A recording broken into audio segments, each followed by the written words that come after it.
Tuangalie Isaya sura ya 9. Isaya sura ya 9 mstari wa 6 na wa 7 imeandikwa, maana kwa ajili yetu mtoto amezaliwa, tumepewa mtoto mwanaume. Nitarudia, maana kwa ajili yetu, maana kwa ajili yetu mtoto amezaliwa, tumepewa mtoto mwanaume. Huyu Yesu hatakuwa wa jinsi ya ke, huyu Yesu atakuwa wa jinsi ya me. Ni mpango, sio ilitokea. Ni mpango, itabiriwa, ikaandikwa. Unaona, Isaya anatabiri miaka mingi kabla Yesu hajazaliwa kwamba mtoto mwenyewe tutakayepewa kama zawadi ni wa kiume. Anaendelea anasema, na uweza wa kifalme utakuwa begani mwake. Sema uweza wa kifalme. Atakuwa na uweza, sio uwezo. Atakuwa na uweza. Tofauti kati ya neno uwezo na uweza. Kuna tofauti gani kati ya neno uwezo na neno uweza? Huyu hatakuwa na uwezo, na usikosee. Wengi tunaokariri maandiko watu tunakosea, tunasema na uwezo wa kifalme. Uweza wa kifalme utakuwa kwenye mabega yake. Mabegani utakuwa na uweza wa kifalme. Sema mabegani mwa Yesu kutakuwa na uweza wa kifalme. Anaendelea kutabiri, anaendelea kusema, naye ataitwa jina lake mshauri wa ajabu, Mungu mwenye nguvu, Baba wa milele, mfalme wa amani. Huyu mtoto atakayezaliwa, huyu mtoto atakayezaliwa ataitwa majina haya. Jina la kwanza ataitwa mshauri wa ajabu.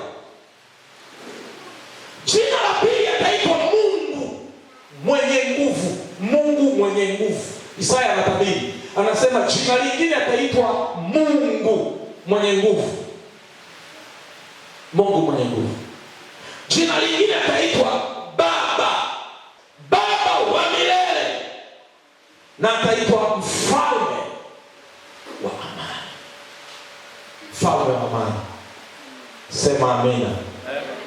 Mstari wa 7, maongeo ya enzi yake na amani hayatakuwa na mwisho kamwe katika kiti cha enzi cha Daudi na ufalme wake, kuuthibitisha na kuutegemeza kwa hukumu na kwa haki, tangu sasa na hata milele.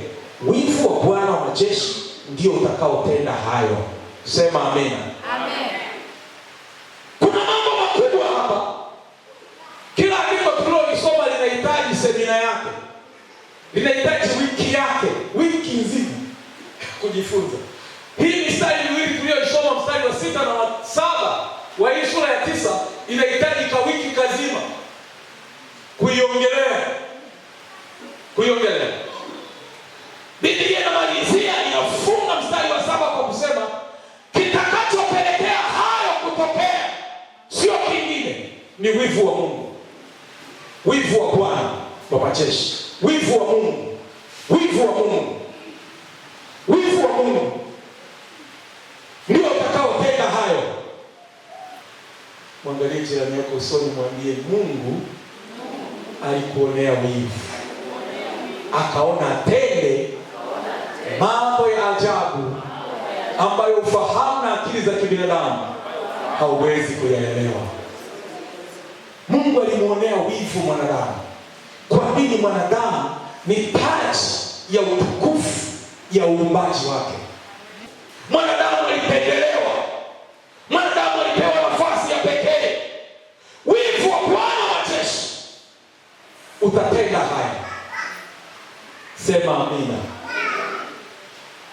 Sema amina. Amina. Mungu alituonea wivu na anaendelea kutuonea wivu. Wivu. Walioana, walio kwenye ndoa wanaweza wakaelewa wivu. Wanaweza wakaelewa kuhusiana na neno wivu kuliko watoto. Watoto mlale.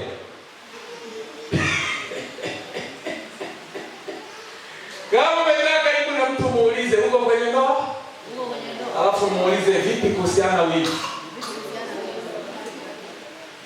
Wivu unaweza kufanya maajabu. Wivu wa Mungu ndio unaopelekea Yesu atoke mbinguni, azaliwe duniani, azaliwe kama mwanamke, avae mwili, aje duniani kutimiza kazi iliyosababishwa na nini? Na wivu wa Mungu. Wivu wa Mungu kwa nani? Kwa mwanadamu. Wivu wa Mungu kwa mwanadamu. Wivu wa Mungu kwa mwanadamu. Shetani anataka kumvuruga mwanadamu. Mungu anasema pamoja na kujaribu kumvuruga, nina wivu mwingi kwa ajili ya mwanadamu. Nina wivu mkali kwa ajili ya mwanadamu. Nitafanya jambo la kushangaza. Nitafanya jambo la kustaajabisha. Na mambo nitakayoyafanya ni matokeo ya wivu. Wivu nilio nao kwa ajili ya huyu anayeitwa mwanadamu, kwa ajili ya huyu kiumbe anayeitwa mtu. Mungu anakuonea wivu. Mungu anakuonea wivu. Haleluya. Amen. Haleluya. Amen. Jina la Bwana libarikiwe. Amina. Haleluya tena. Amen. Kwa hiyo tunaona hata alipozaliwa yote haya yaliyoandikiwa yakitimia. Yote haya yaliyonenewa yakitimia. Yakitimia. Siku moja mtu mmoja ananiuliza, kwa nini unasema Yesu ni Mungu? Umekosea. Nikamwambia Isaya alitabiri.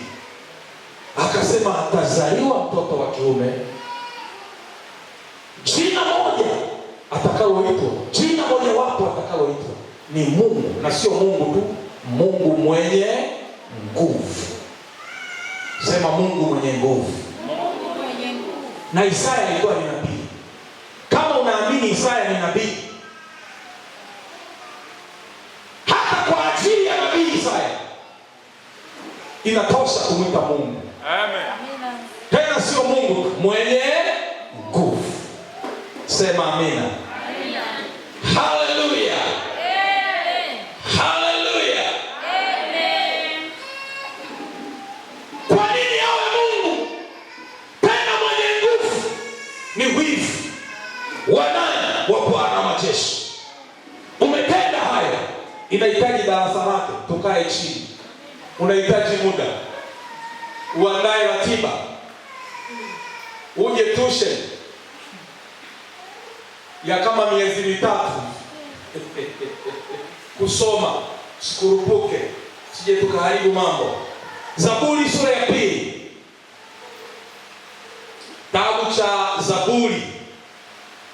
Zaburi. Kifika unaweza kunisomea pia. Kitabu cha Zaburi sura ya 2 mstari wa 7. Zaburi sura ya 2 mstari wa 7. Imeandikwa, nikaihubiri amri, Bwana aliniambia, ndiwe mwanangu, mimi leo nimekuzaa. Nikaihubiri amri, Bwana aliniambia amri, Bwana alitoa amri, akasema ndiwe mwanangu, mimi Mungu leo nimekuzaa wewe. Ndiwe mwanangu, ndiwe mwanangu. Amina.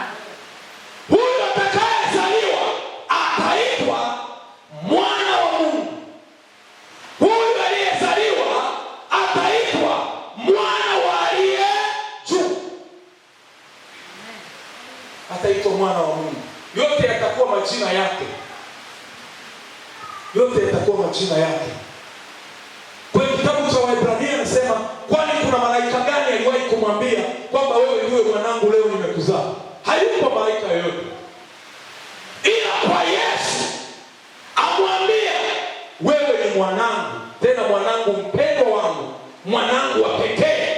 Hivi leo nimefanya nini? Nimekuzaa.